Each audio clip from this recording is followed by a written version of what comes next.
এখানে একটা পাইপ 45 মিনিটে ভর্তি হচ্ছে আর একটা 1 ঘন্টা খালি করছে বা 60 মিনিটে খালি করছে। ক্যাপাসিটি অফ দ্য ট্যাঙ্ক এদের এলসিএম 180 লিটার। ইনলেটের ক্যাপাসিটি হবে আমাদের 4, আউটলেটের ক্যাপাসিটি -3। তো এটা অল্টারনেট করে কাজ করছে। তো প্রথম মিনিটে আমার 4 লিটার ভরছে আর পরের মিনিটে 3 লিটার খালি হচ্ছে, তাহলে 2 মিনিটে আমার 1 লিটার ভরছে। এখানে ব্যাপারটা একটু আমি তোমাদের এঁকে দেখাই।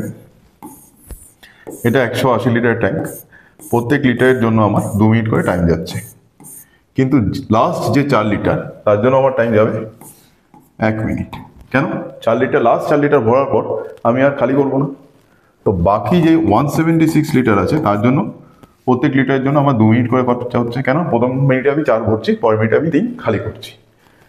তাহলে এখান থেকে আসবে টোটাল আমার 352 মিনিট, আর এই 4 লিটারের জন্য 1 মিনিট, টোটাল 353 মিনিট বা 5 আওয়ার 53 মিনিট।